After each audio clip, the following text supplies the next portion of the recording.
आहात सेलू पासून इथपर्यंत येईपर्यंत तुम्हाला शेतकरी भेटलेले आहेत. परिस्थिती वाटते तुम्हाला?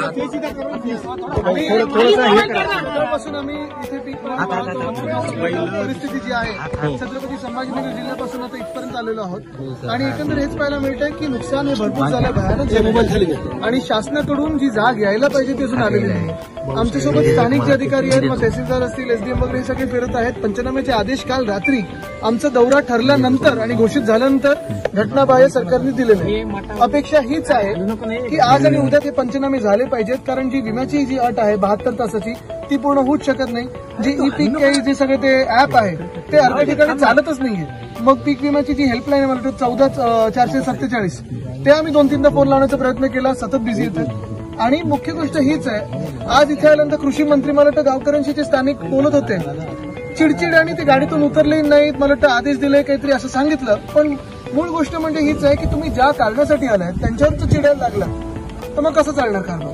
कृषी मंत्र्यांनी तुमच्यावर टीका केली की फक्त राजकारण करण्यासाठी ते येत आहेत, मग 3 वर्ष आम्हाला यायला लागलं कारण सरकारच नाहीये कुठे. ही राजवट एवढी शांत झालेली आहे आणि भ्रष्टाचारात बरवटलेली आहे, मजा करत आहे, मस्ती करत आहे की त्यांना स्थानिक नागरिकांसाठी, जनतेसाठी खूपचाही असा एक हृदय राहिलेलं नाहीये.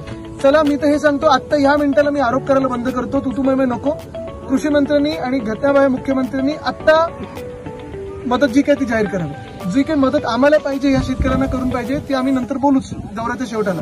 पण आता त्यांनी मदत जाहीर करावी, एकरी मदत जाहीर करावी. विमा कंपन्यांना आज बोलवून घ्यावं मुख्यमंत्र्यांनी आणि त्यांना आदेश द्यावेत की 24 तासात जो काही विमाचे जे पैशाचे वितरित व्हायला पाहिजेत ते झाले पाहिजेत.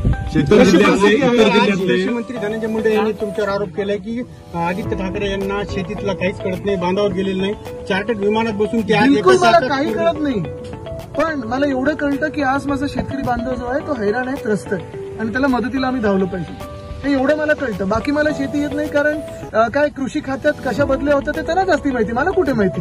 मी अशा पालकमंत्री जे आहेत ते प्रत्येक जिल्ह्यात जाऊन पाहणी फेकून दिली, त्यांनी आरोप केले, निवेदनं फेकून दिली, चिडचिड करत होते. हे सगळं आपण पाहतो आणि मला वाटतं आलं असेल आपल्या रेकॉर्डवर.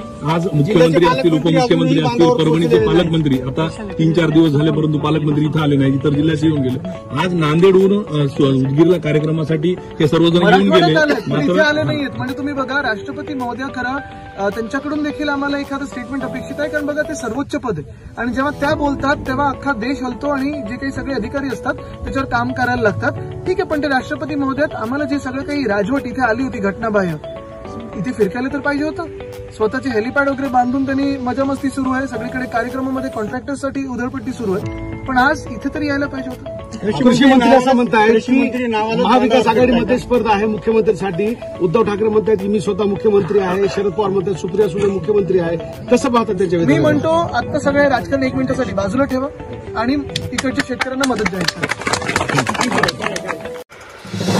नवीन घडामोडी पाहण्यासाठी आजच आम्ही मुंबईकर 24 तासला लाईक करा, सबस्क्राईब करा आणि अपडेट रहा.